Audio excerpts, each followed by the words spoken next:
حالیہ واقعہ جو کراچی یونیورسٹی میں ہوا ہے اور جس میں ایک خاتون جن کا ایک بھرا بھرا جو خاندان بھی موجود ہے، 2 بچے ہیں اور پڑھی لکھی فیملی سے ان کا تعلق ہے، شوہر بھی ڈاکٹر ہے، خود بھی ایم فل کی اندر ماسٹرز کر رہی تھیں، اور اس قسم کی کاروائیاں اس قسم کی ذہنیت والی خاتون سے کرنا واقعی میں یہ تشویش کا مقام ہے، اور اس میں کوئی دو رائے نہیں ہے۔ لیکن دیکھیے یہ آپ کو اس قسم کی ذہنیت کو پڑھنے کے لیے تھوڑا سا بلوچستان کے پس منظر میں جانا پڑے گا کہ بس بلوچستان میں جو ایک ہوا ہے کہ جی وہ ہمیں مین اسٹریم پاکستان جو ہے وہ مین اسٹریم چاہے ریسورسز ہوں یا سیاست ہو، پولیٹیکل انوائرمنٹ ہو، اس میں وہ بلوچستان کو کیڈر فار نہیں کیا جا رہا، یہ احساس محرومی ہی ہے جو اس قسم کی کاروائیاں، اور اس میں خاص طور پہ جو ہمارے پڑھا لکھا طبقہ ہے اور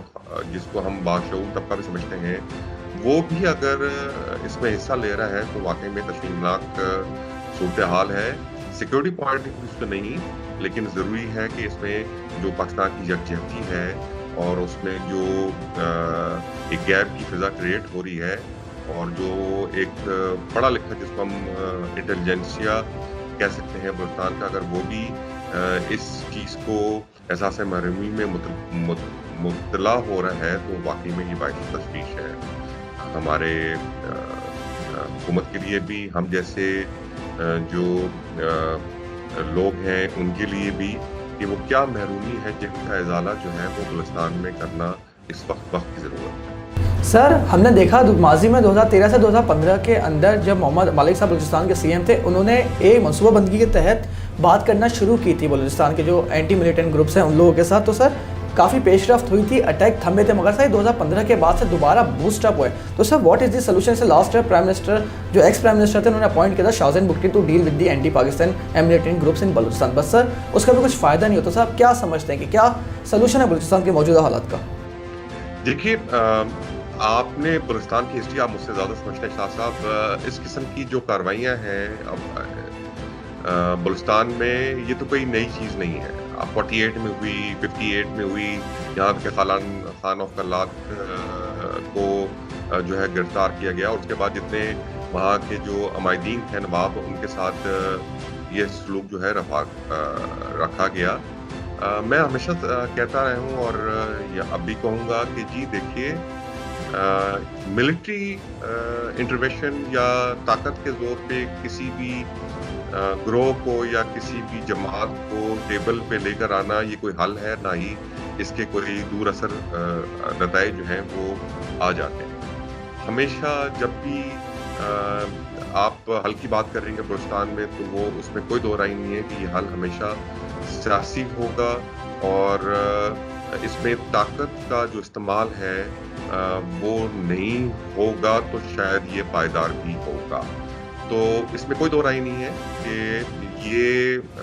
جو ہمارے سیاسی اکابرین ہیں خاص طور پہ جو بلوچستان کے ہیں ان میں تمام قبائل کو یہ لے کے چلنا پڑے گا۔ آپ نے دیکھا پچھلے دنوں جو نواب کلات کے پوتے ہیں جو چھوٹے فیصل صاحب جو خان آف کلات جو اس وقت ان کے چھوٹے بھائی ہیں، ان کی پریس کانفرنس بھی سامنے آئی، انہوں نے بھی یہی یکجہتی کی بات کی، اور وہاں کے جو قبائلی ہیں جو وہاں شاید ایک احساس محرومی کا شکار ہیں، اس کی وجہ سے وہ ہتھیار اٹھانے پہ مجبور ہوئے، تو ان کو وہ مخاطب کر کے انہوں نے کہا کہ ہتھیار اٹھا کر اگر آپ یہ سمجھتے ہیں کہ آپ ایک ریاست سے جنگ کر کے شاید وہ اپنا مقصد حاصل کر لیں گے تو وہ تو شاید نہیں ہوگا، بلکہ آپ کے جو اس وقت آنے والی نسلیں ہیں اس کو اس کا خمیازہ بھگتنا پڑے گا۔ تو آئیں آپ بیٹھیں اور آپ لوگ اپنے جو بھی آپ لوگ ریزرویشنز ہیں وہ شیئر کریں، اور ہم امید کرتے ہیں کہ جو اس وقت حکومت ہے جو کہ ایک قسم کی نیشنل گورنمنٹ ہے، ایک دو کو چھوڑ کے تمام سیاسی جماعتیں جو ہیں وہ اس وقت حکومت میں ہیں اور کسی نہ کسی حصے میں وہ رسپانسبل ہیں، تو یہ وہ شاید میں سمجھتا ہوں بہت ہی اچھا وقت ہے کہ جو ناراض عمائدین ہیں بلوچستان کے ان کو رابطہ کیا جائے اور ان سے ایک بار پھر جو ہے وہ مذاکرات جو ہے اس کے دروازے کھلیں گے۔ سر آپ نے بات کی کہ مذاکرات کے ذریعے والا مسئلہ حل کرنا چاہیے، مگر سر بلوچستان کے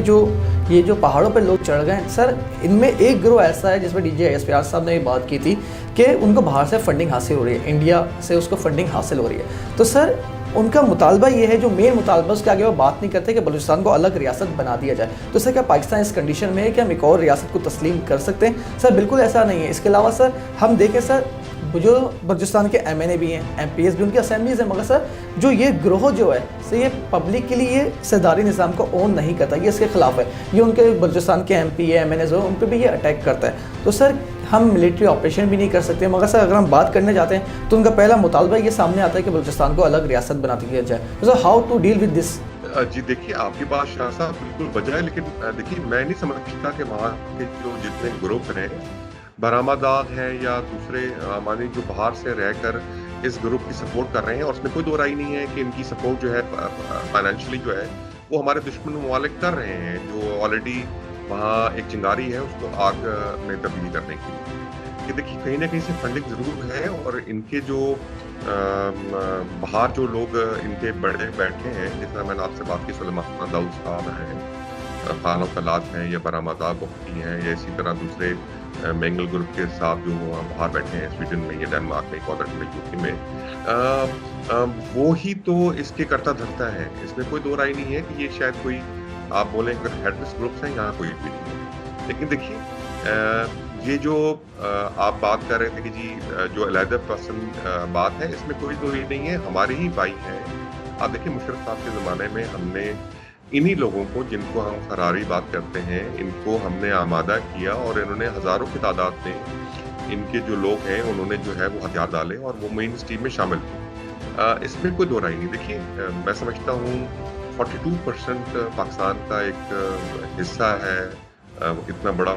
وہ پروونس ہے، لگ بھگ 62 to 70 لاکھ جو ایکچوئل بلوچ ہیں ان کی آبادی ہے، تو اس میں احساس مرمی کو دور کرنا کوئی اتنا بڑا مسئلہ نہیں ہونا چاہیے کسی بھی حکومت کے لیے، لیکن ول پاور کی بہت اور اشد ضرورت ہے۔ دیکھیے اس وقت جو ہمارے DG ISI ہیں، جب وہ IG IFC تھے بلوچستان میں، ان کے زمانے میں وہاں یہ جو ریکنسلیشن ہے اس کی بہت فروغ ملا، اوبیسلی وہ گورنمنٹ کی پشت پناہی اس کو حاصل تھی، اور یہ آپ جس طرح آپ نے دیکھا اس زمانے میں یہ اس قسم کی جو وارداتیں ہیں وہ بہت کم ہو گئی۔ جو ان کے جینوئن ایشوز ہیں اس کو انہوں نے ایڈریس کیا، جس طرح مسنگ پرسنس کے کیسز ہیں جو کہ شاید اس تعداد میں نہیں ہے جس تعداد میں پروجیکٹ کیے جاتے ہیں، اوبیسلی وہ لوگ اپنے گھروں سے خود بھی چلے جاتے ہیں اور وہ دہشت گردی تنظیموں میں شامل ہو جاتے ہیں بغیر بتائے ہوئے اپنے خاندان کو، اور ان کو بھی مسنگ پرسنس میں لے لیا جاتا ہے، لیکن کچھ پرسنٹ تو مسنگ پرسنٹ کی آفیشیل طور پہ موجود ہیں، اس کو ایڈریس کرنے کی ضرورت ہے۔ ان کے جو نچلا طبقہ ہے جو کہ لوکلز ہے بلوچستان کے، ان کو جو بنیادی سہولتیں ہیں جو کہ ان کا رائٹ ہے اس کو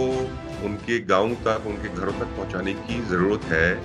اگر آپ یہ کام کریں گے تو جو گیپ ہے جس کا فائدہ باہر بیٹھے ہوئے بلوچی جو رہنما ہے، جو کہ ایک آزاد بلوچستان کا ایک نعرہ لگاتے ہیں، کیونکہ وہ باہر بیٹھے ہیں اور ہم لوگ یہاں بیٹھے ہیں، تو ہم شاید اچھے طور پہ ایڈریس کر سکتے ہیں، اور ان کا جو لنک ہے ہماری دشمن ممالک کے ساتھ، جس سے فنڈنگ جو ہے وہ ان کے تھرو رہنما پاکستان میں پہنچتی ہے، اس کو شاید کیٹر فار کرنے میں ہمیں بہت زیادہ آسانی ہوگی۔ Sir last question, DJ ISPR کی جانب سے کل پریس ریلیز جاری کی گئی، اس میں انہوں نے کلیئرلی کہا کہ فوج کو سیاست پہ نہ گھسیٹا جائے، اور کچھ اینکرز، کچھ یوٹیوبر یہ کام کر رہے ہیں، اور سر ہم نے دیکھا کل پرائم منسٹر سابق وزیر اعظم عمران خان صاحب نے جلسے میں پھر وہی بات کی جو DJ ISPR نے کی تھی کہ ہم نیوٹرل ہیں، ہمیں سیاست پہ نہ گھسیٹیں۔ انہوں نے کہا کہ نیوٹرل تو جانور ہوتا ہے، اس کے علاوہ انہوں نے کوئی اور مثالیں بھی دی، میں واپس ریپیٹ کرنا نہیں چاہ رہا۔ تو سر کہیں نہ کہیں پاکستان تحریک انصاف اور عمران خان صاحب اب فوجی اداروں کو متنازع بنانے کی کوشش کر رہے ہیں، تو سر اس پہ آپ کی کوئی کمنٹ؟ شاہ صاحب اس میں بالکل دو رائے نہیں ہے۔ دیکھیے عمران خان اور ان کے جو حواری ہیں اس وقت اپنے آپ کو سیاسی شہید بنانے کے چکر میں ہیں، اور وہ حتی الامکان یہ چیز کوشش کر رہے ہیں کہ ملک میں جو ہے وہ ماشاءاللہ آئے اور کسی طرح جو فوج جو ہے متنازع بن جائے۔ دیکھیے میں سمجھتا ہوں نادان دوست ہیں، اور ان کو شاید یہ آئیڈیا ہی نہیں ہے کہ وہ ملک کو اور پاکستان کے عوام کو کس نہج پہ لے کر جا رہے ہیں. یہ جو پولرائزیشن ہے وہ ملک کے لیے بھی اچھی ثابت نہیں ہوگی. دیکھیے نیوٹرل تو اس میں کوئی دو رائے نہیں ہے کہ افواج پاکستان نیوٹرل ہے ہی نہیں. میں ہمیشہ بات کرتا ہوں کہ افواج پاکستان تو پاکستان کے ساتھ ہیں. سب سے پہلے پاکستان کا نعرہ لگانے والے لوگ ہیں اور پاکستان کے انٹرسٹ میں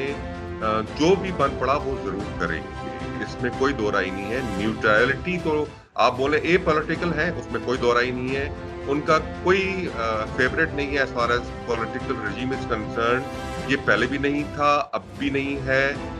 عمران خان صاحب یہ چاہ رہے ہیں کہ کوئی آرمی کی طرف سے انٹروینشن ہو تاکہ ان کی جو گرتی ہوئی ساکھ ہے یا ان کو جو